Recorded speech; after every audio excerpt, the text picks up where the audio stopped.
Oh, Jesus, nou kom gaan ek saam. Gaan ek saam. Daar was 'n vrede met God wat deurgebreek het. Skielik is die muur wat tussen jou en God is, wat skeiding maak, weg. Hulle hoor al die regte goeders van kleintyd af, maar hulle het nog nooit op 'n plek gekom wat hulle gaan kniel het voor Jesus en gesê het, Here, U is my koning. Redding is 'n oomblik, maar bekering is 'n lewensproses. Amen. Vrede is 'n voorwaarde vir blydskap.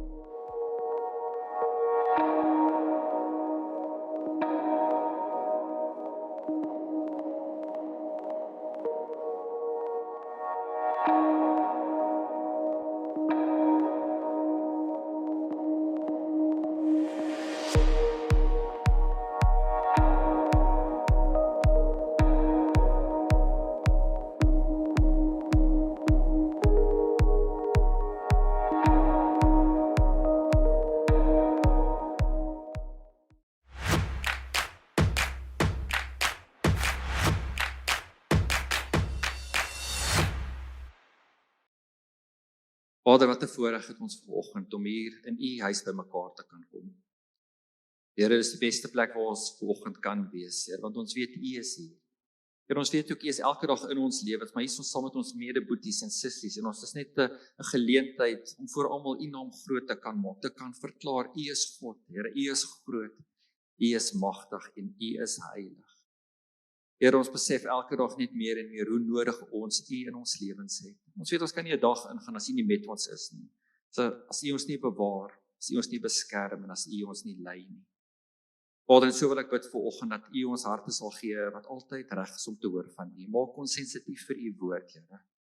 Maar meer as dit, help ons om te luister, om gehoorsaam te wees as U met ons praat, Here. Moenie daai stemmetjie net weg te druk nie en ons eie koppe te volg nie. Here, ons weet U het altyd die beste vir ons in sig. Here, U wil altyd soveel mooier vir ons hê. Maar partykeer volg ons eie koppe. Vader, ons besef net dat U altyd daar is vir ons. Selfs as ons ook opgestamp het, Here, U is altyd daar om ons op te tel, ons te vertroos en ons te help. En ons is so dankbaar daarvoor. Vader, bid ook vir die diens verder, dat U met ons sal wees, Here, dat U Heilige Gees vaardig sal word oor hierdie kerk, Here, oor elke persoon vanoggend, dat U ons sal vul met U krag, met U genade en met U liefde. Ons het dit so nodig, Here. En ek bid vir elke persoon vanoggend dat U net met hulle sal wees, hulle sal seën in Jesus naam. Amen. Ek het vandag die voorreg om met jou te praat oor vrede, die voorwaarde vir 'n sinvolle lewe, 'n wenlewe, 'n lewe wat anders is, 'n lewe wat beter geleef word, as wanneer daardie kwaliteit nie in jou lewe is nie. Nou ek weet nie van julle nie, maar dis daarom aaklag, om 'n lewe te lewe, vol onrus, vol onstuimigheid hier binne in jou.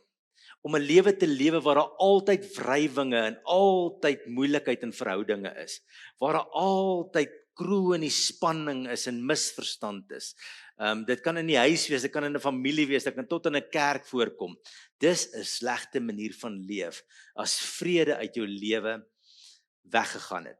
Vrede is 'n absolute voorwaarde, en dit moet ons vandag net ons eie maak.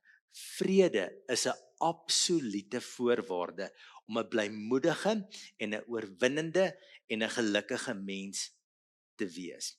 Sonder vrede sal jy nie die lewe geniet nie, die lewe wat God jou gee nie. Nou, op die oog af kan party mense alles hê. Ek het eendag met 'n man gepraat wat werklik die Here seën hom, veral op 'n materiële gebied en aardse besittings en die tipe goed. En hy het vir my gesê dat die kroniese, konstante vermoeienis om al hierdie goeders bymekaar te hou, is regtig 'n uitdaging vir hom. Hy sê, buitekant lyk dit nie so nie, maar binnekant is dit werklik so. En dan, wanneer jy begin sleg slaap, en jy moet 'n pilletjie drink, om bietjie vaak te raak, en jy moet 'n dokter gaan sien oor die maagseer wat binne in jou is, en jy moet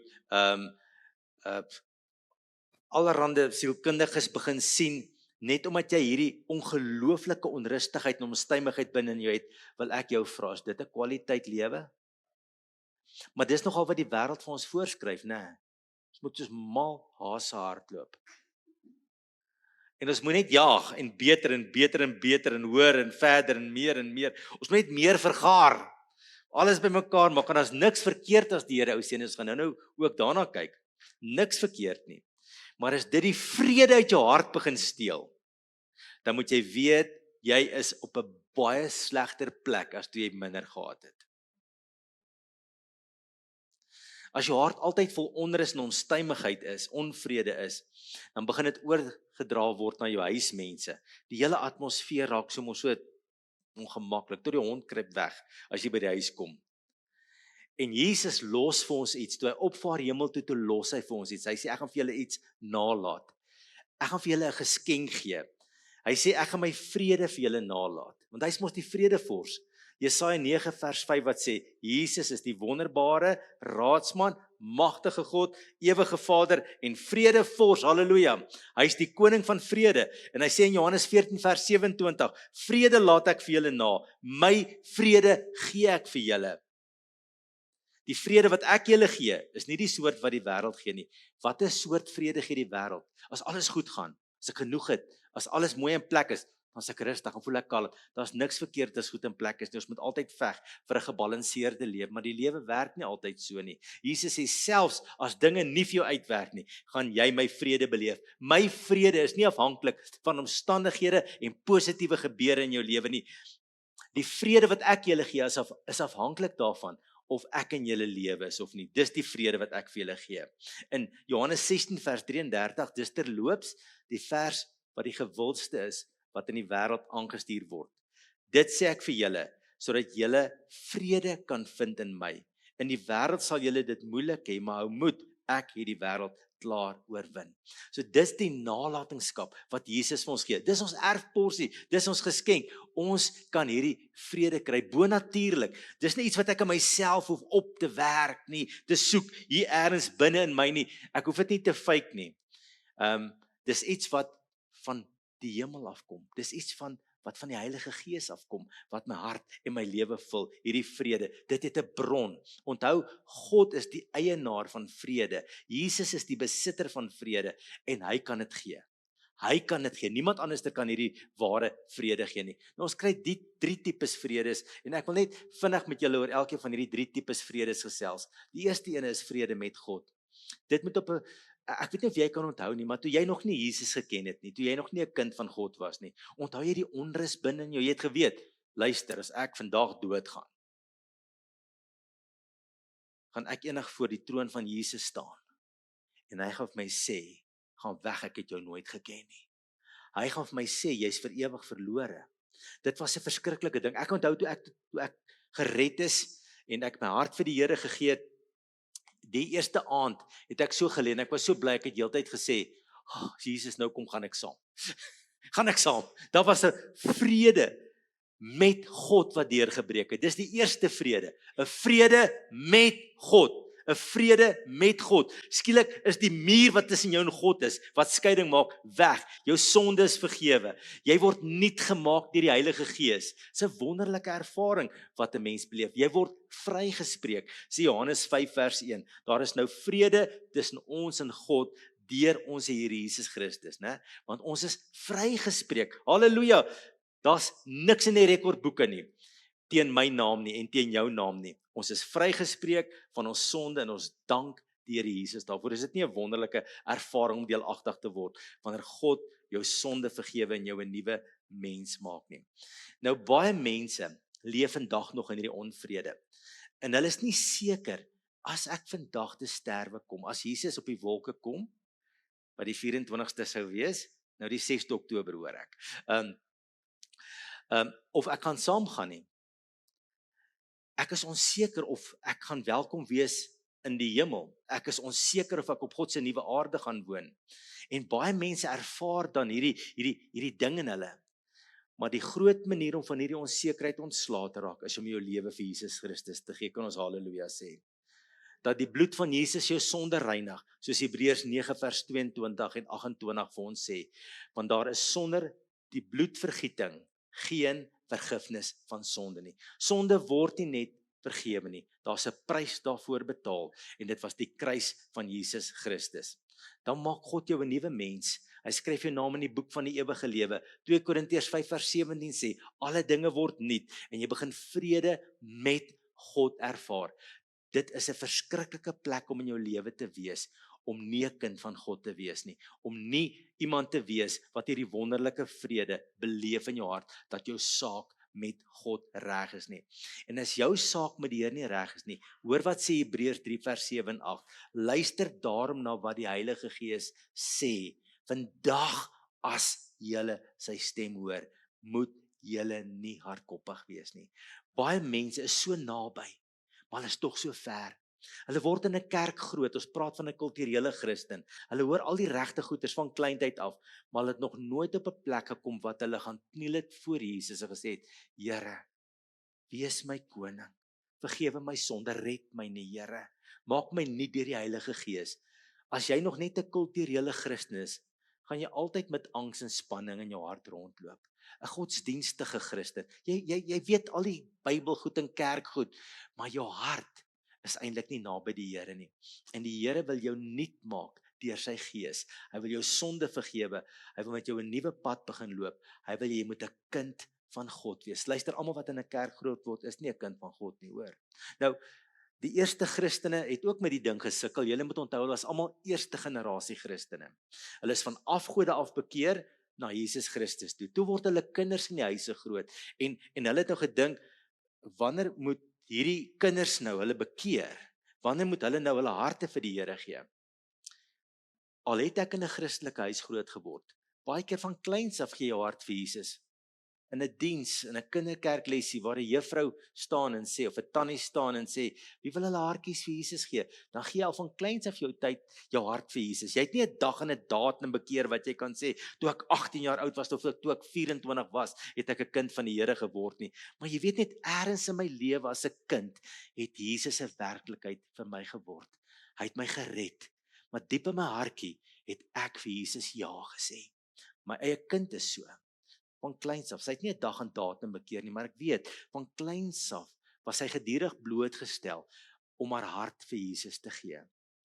Maar as jy vandag 'n onsekerheid in jou het, 'n onvrede in jou het, en jy is nie seker dat jy 'n kind van God is nie, moet jy by Jesus gaan kniel en bid en sê, red my Here, vergewe my sonde, maak my skoon, laat die Gees my nuut maak. Laat die Gees my kom vernuwe en kom skryf my naam in die boek van die lewe. Dis 'n verskriklike belangrike ding om te doen. Jy moet gered word uit die koninkryk van duisternis en geplaas word in die koninkryk van Jesus Christus. 'n Belangrike ding. Kan ons amen sê? Verskriklik belangrik. Maar kind van die Here, ek weet nie van jou nie.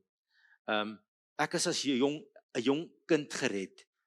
Het ek my hart vir die Here gegee. Nou jy moet onthou, redding is 'n oomblik, maar bekering is 'n lewensproses. Amen. Redding is 'n oomblik, maar bekering is maar 'n lewensproses. En baie keer net as jy dink jy die ding nou reg, dan moet jy maar weer vir die Here vra, Here vergeef my. Ek bekeer my tot U. Of die Here openbaar nuwe terreine in jou lewe wat nog nie onder sy heerskappy is nie. En dan moet jy jou voortdurend bekeer en daardie areas onder die beheer van Jesus sit. Maar die realiteit is van kind van God wees, is dat wanneer my verhouding met die Here seer kry, wanneer ek doof begin word vir die Heilige Gees, wanneer ek my eie pad begin loop, dan versteur dit die vrede wat ek met God het. Dit versteur hierdie vredesverhouding met die Here. Dis asof daar 'n muur tussen my en die Here kom. En daarom sê Jakobus 4:4, vriendskap met die wêreld is vyandskap met God. Hy skryf vir Christene hierso. Hy sê, luister ouens, om 'n vriend van die wêreld te wees, is om 'n vyand van God te wees. Nou daai woordjie vyand beteken om 'n opponent te wees. Dit beteken om 'n teenstander te wees. Dis 'n militêre term wat hier gebruik word, wat hulle in die oorlogtye gebruik het om te sê, dis twee ouens wat op mekaar skiet. Jy plaas jouself in 'n posisie waar jy eintlik God beveg. Hy sê, moenie hier kom nie. Hy skryf vir 'n kerk. Hy sê, moenie 'n teenstander van God word nie, want dis dinge wat die vrede van God uit jou hart uitneem. Want ons moet Jakobus 4:5 baie ernstig neem. Of dink julle dat die skrif sonder rede sê, dat God die Gees wat hy in ons laat woon, heeltemal vir homself wil hê? Amen? Heeltemal vir homself wil hê. En dit is die roep van die Here na my in jou hart toe. Luister, ek wil jou heeltemal vir myself hê.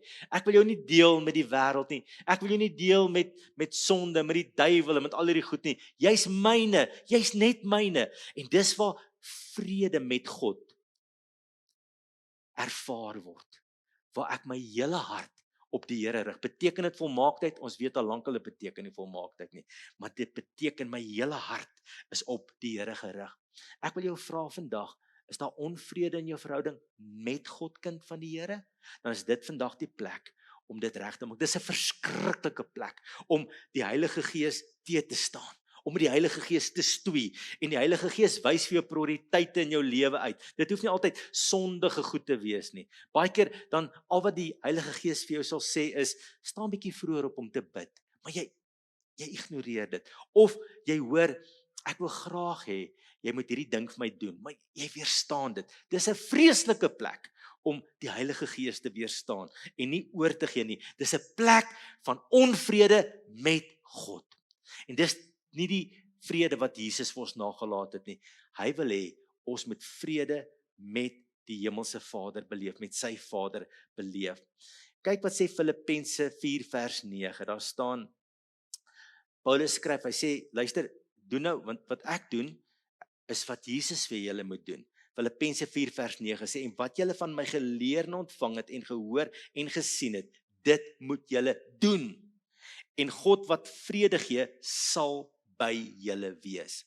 Hy sê, luister, doen wat Jesus wil hê, en die God van vrede sal by julle wees.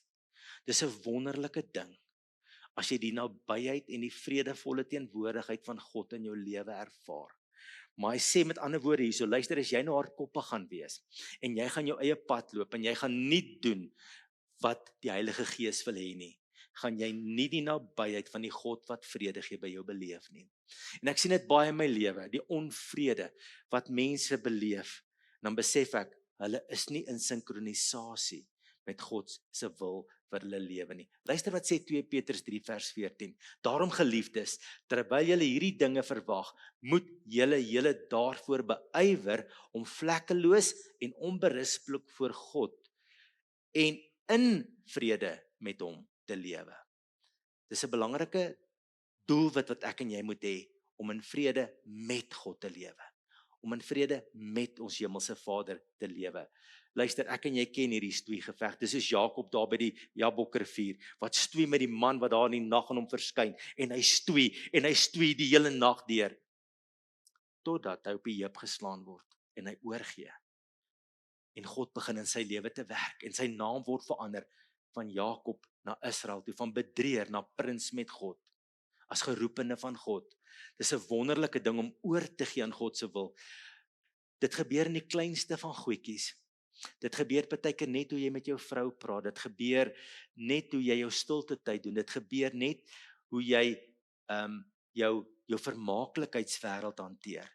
Maar wanneer die Heilige Gees sy vinger op ietsie druk, luister, want dit bring die vrede van God, die vrede met God in jou lewe. Kan ons halleluja sê? Die tweede vrede is vrede in jouself. Nou, ek het vrede met God en dit bewerk ook 'n vrede in my, 'n wonderlike vrede hier binne in my. Ons onthou mos wat ons nou gesê het. Jesus is die gewer van vrede. Daarom sê 2 Tessalonisense 3 vers 16, mag die Here wat vrede gee, julle altyd en in alle opsigte vrede gee. Die Here sal by julle wees.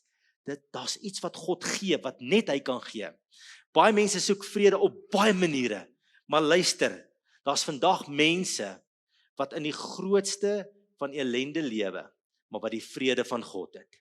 Want dit is 'n geskenk wat God jou gee. Hierdie vrede is nie afhanklik van uiterlike omstandighede nie, maar van jou verhouding met Jesus Christus. Daarom gebed speel 'n verskriklike belangrike rol. Hierdie belangrike verse wat ons altyd in hierdie gemeente sê, Filippense 4, 6 en 7, wat sê, ons moet alles by God in gebed bekend maak, en dan sal die vrede wat alle verstand te bowe gaan, oor ons harte en gedagtes heers, die wag hou. Halleluja, dis die waarheid. Wanneer jy partykeer so voel, ek sien nie kans nie, dan is die vrede van God in jou hart.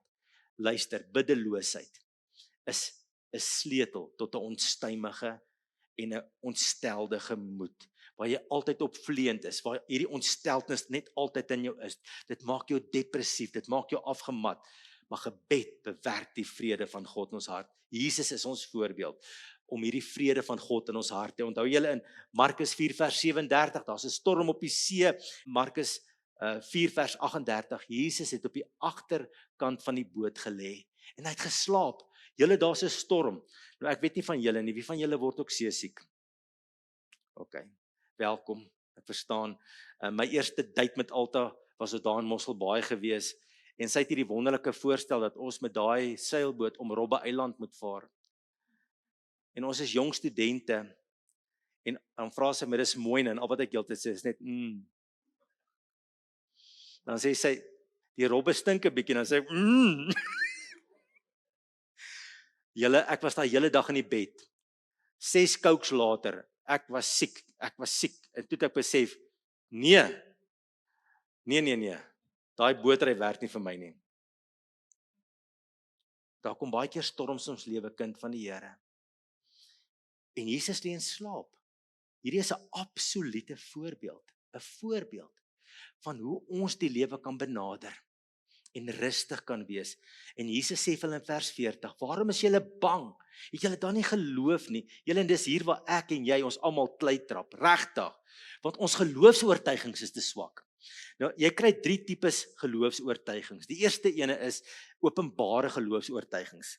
Wanneer jy voor mense praat en almal praat nou byvoorbeeld oor kom ons sê oor die Here wat voorsien. En jy praat saam, ja, nee, die Here voorsien. Maar as jy huis toe ry en jy's alleen by die huis, dan as jy hierdie bekommerde, gaan die Here voorsien. So hierdie is soos 'n publieke praat. Dis amper soos Herodes, toe die wyse manne by hom aangekom het om aan baba Jesus hulde te bring, het hy ook gesê, nee, vertel my waar hy is, ek wil ook hulde aan hom bewys. Dis hierdie oop praat. Politici doen dit nogal. Jy weet, hulle beloof land en sand en alles, maar hier binne, dis nie hulle oortuigings nie. Dis 'n openbare ding. Baie keer net om half daar te wees praat te hou.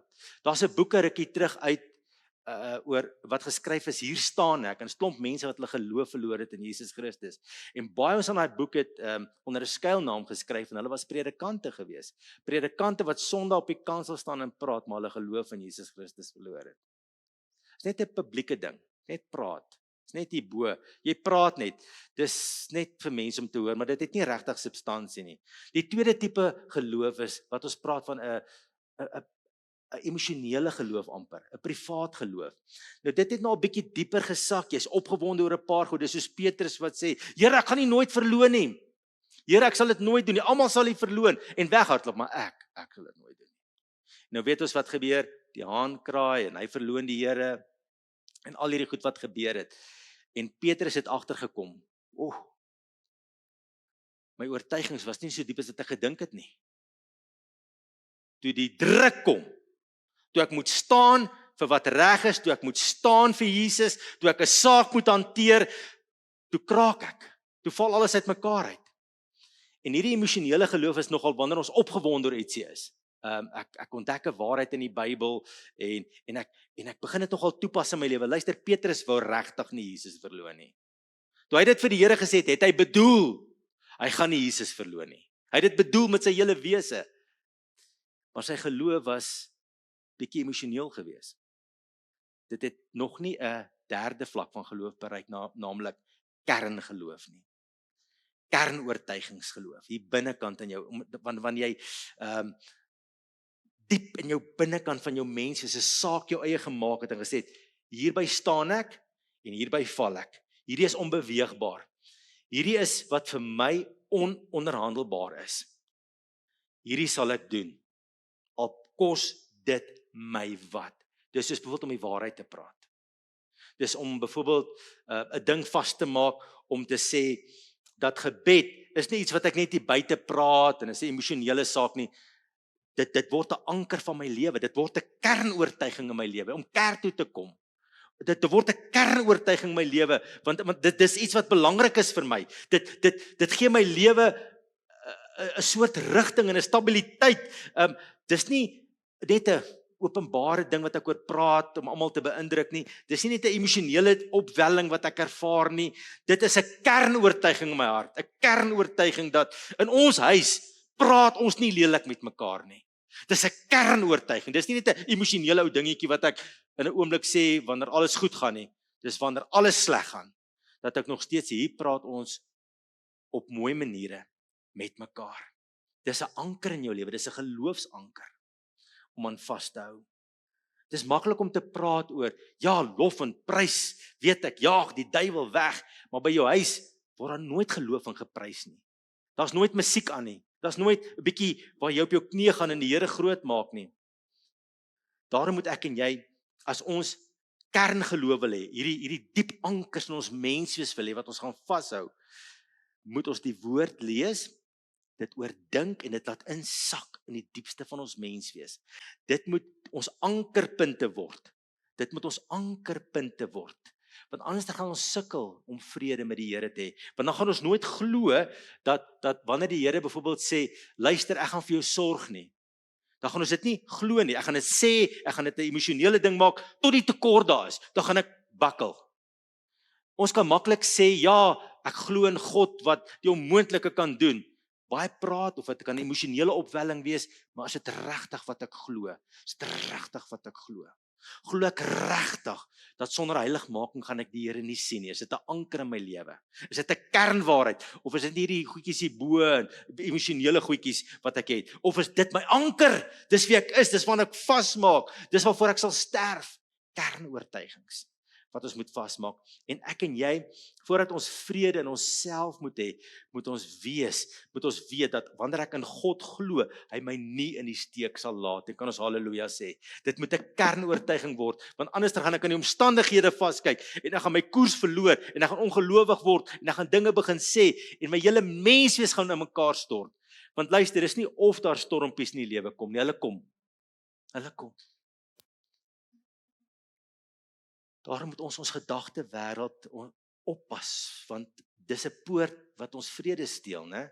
Want ek nie my gedagte wêreld oppas nie. Filippense 4:8 wat sê, alles wat edel, reg en rein en mooi en prysenswaardig is, daarop moet ons gedagtes rig. Julle, die wêreld is so vol slegte nuus. As jy jou foon aansit, alles is sleg. Julle, ek weet nie. Dit het 'n vreeslike plek geword om ek dink te veel deel te neem. Daarom moet jy soveel inligting beperk. Jy moet dit deur klomp filters laat gaan voordat dit eintlik by jou kom. Jy moet weet wie praat. Vandag onthou elke wat vandag 'n mikrofoon in 'n kamer het is vandag 'n kenner, hoor. En hulle neem goed op en hulle stook ons op en gee inligting deur. En al wat hulle wil hê is dat hoe meer mense kyk, hoe beter is dit. Maar pas op, die inligting wat na jou toe vloei. Jy's op 'n slegte plek as jy in die oggend opstaan. Die eerste ding wat jy gryp is jou selfoon en jou eerste woord wat jy sê, daar's alweer 'n ongeluk op die N14. Jy weet. Natuurlik moet ek daarna kyk. Maar ek moet die patroon in my lewe reg hê. Pas op vir te veel inligting. Ons leef in 'n wêreld wat ons glo, hoe meer inligting ek verorber en in my kop insit, hoe beter mens is ek. Nie waar nie. Navorsing wys net die teendeel. Dat ek moet baie doelgerig inligting versamel in my lewe om 'n beter mens te wees. Ek hoef nie alles van alles te weet nie, maar ek moet wat nodig is in my lewe innooi. Dan moet ek net my gedagtes beskerm om my vrede te bewaar nie. Ek moet die duiwel se planne raak sien. Jy sien net voor kerk, jy is op pad kerk toe. Dit voel of die duiwel die kind beet het, né? Die hond verstik. Alles gaan verkeerd voor kerk. Jy en jou vrou misverstaan mekaar. Jy raak geïrriteerd. Jy sit in die kerk en jy wil die Here aanbid en dan sien jy iets raak wat jou verskriklik jou aandag aftrek en jy dink, regtig, julle, en dit trek jou aandag en dit is so onnodig. Dis nonsens. Dis nonsens hierdie goed. Ons moet die duiwel raak sien. Ons moet sien, hy wil ons aandag van Jesus aftrek. Hy wil die vrede steel. Daarom sê 2 Korintiërs 2:11, die Satan moet nie die oorhand oor ons kry nie. Ons ken sy planne al te goed. Luister, as 2 ouens op skool wat ek draai omgeloop het. Een was boksers. Hulle het jou geslaan voor jy geweet het jy's geslaan, hè. Stoeiers het ek nog minder van gehou. Want hulle het jou 'n greep gekry en maak as ek hoe jy probeer het nie, jy kon nie uitkom nie. Hulle het al die triks in die boek geken om jou vas te gryp, né? En dan is dit nogal vir die meisies. Nou lyk jy nogal soos 'n regte loser, né? Maar nou hierdie oorhand is 'n greep. 'n Greep. Ek onthou so goed. vir daai jong vriend Lottering wat saam op skool was, wat 'n stoer was. Hy het my altyd so in 'n greep gekry.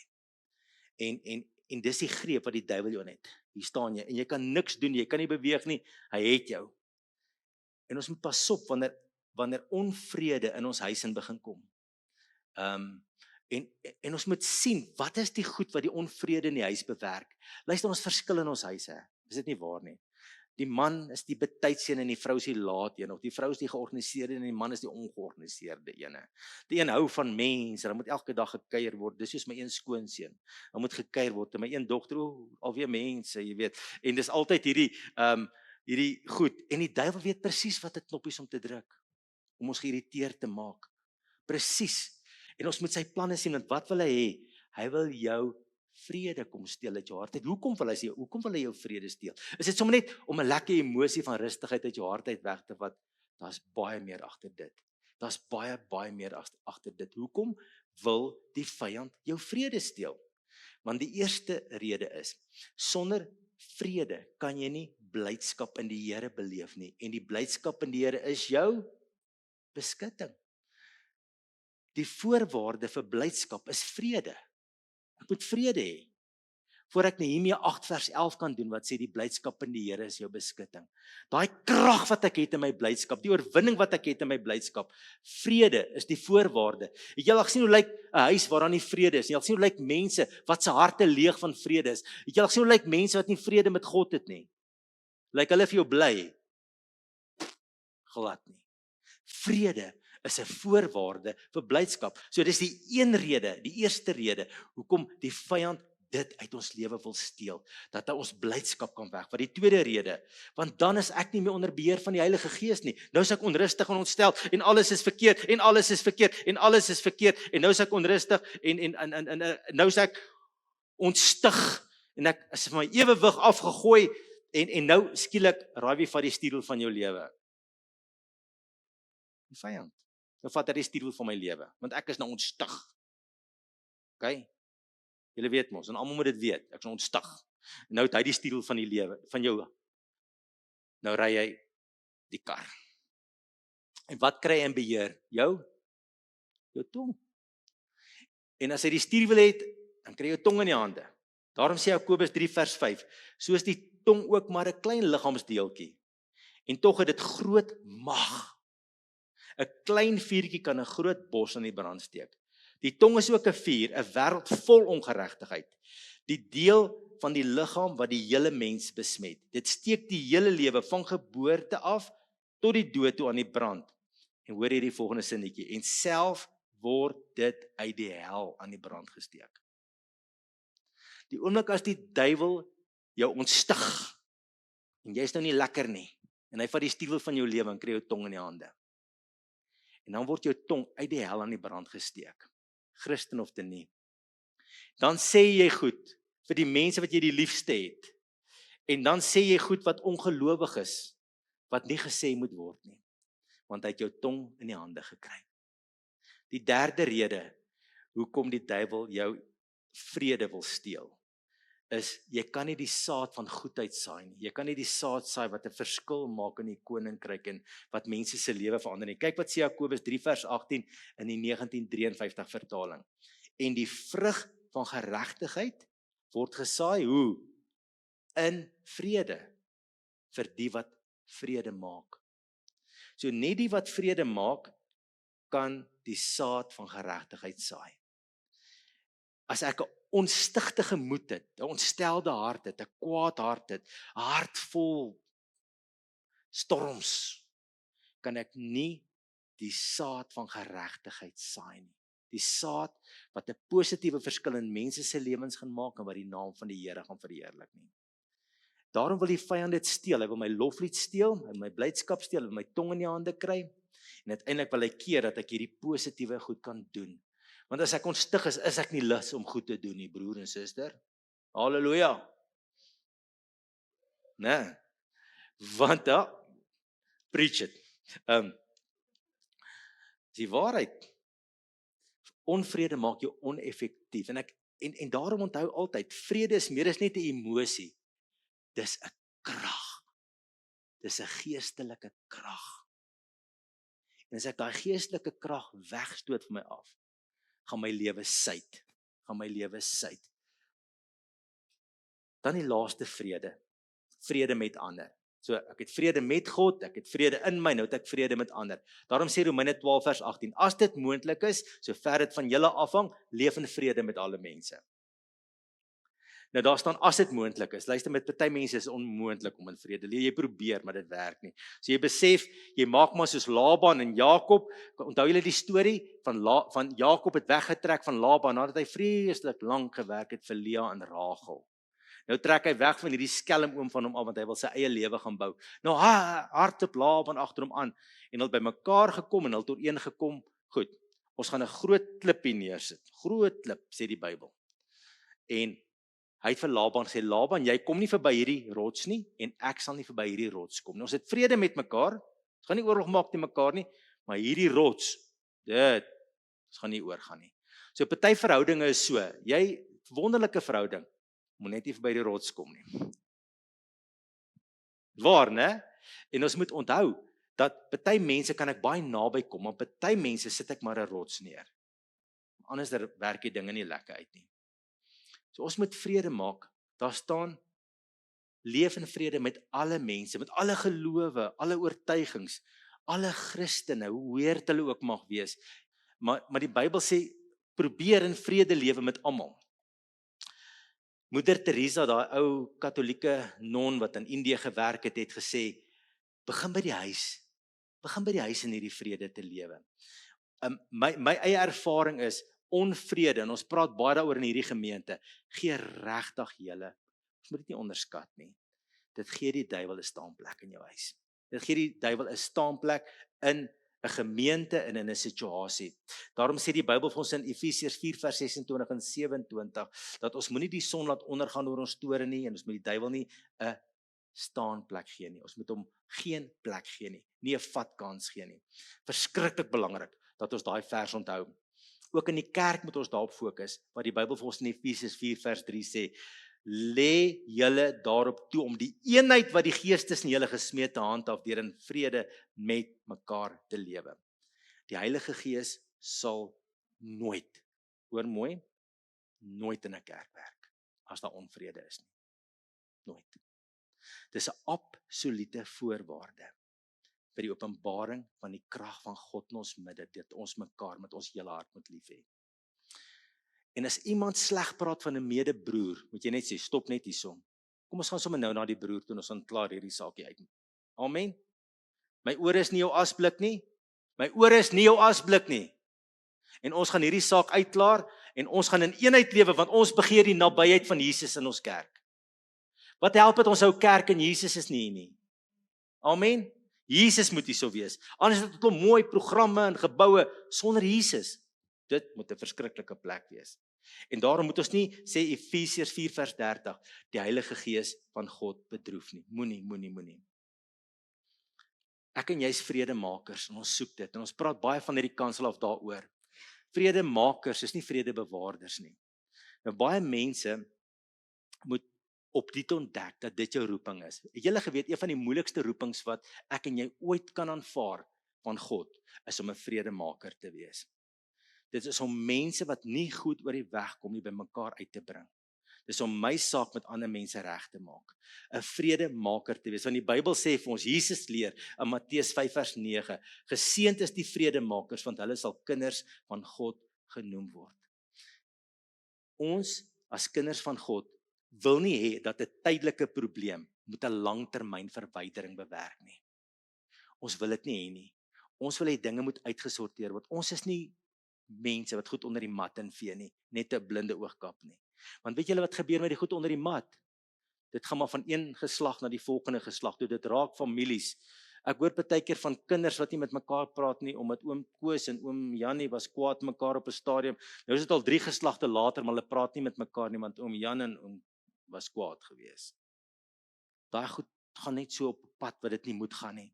Daarom is ons vredemakers. Ons roep mense om 'n tafel by mekaar en sê, indien moontlik kan ons hierdie saak uitpraat asseblief. Partykeer kan dit nie. Maar julle, ek en jy kan mos nie leef heeltyd met iets wat smeel nie. Almal sien die rookie trek, maar niemand hanteer hom nie.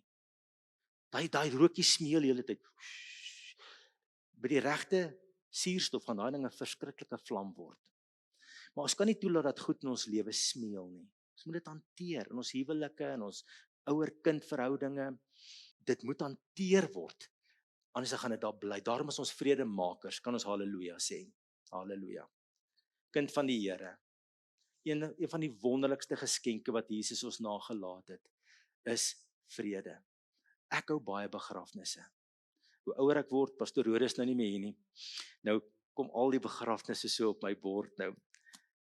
Maar ek let op, baie keer in die grootste pyn en verlies waar mense totsiens moet sê. Dan sien ek net, ek verstaan nie wat ek hier voor my sien nie. Volgens my moet hierdie mense mekaar konk op hierdie oomblik. Dan staan hulle daar. En dan is daar 'n vrede van God by hulle.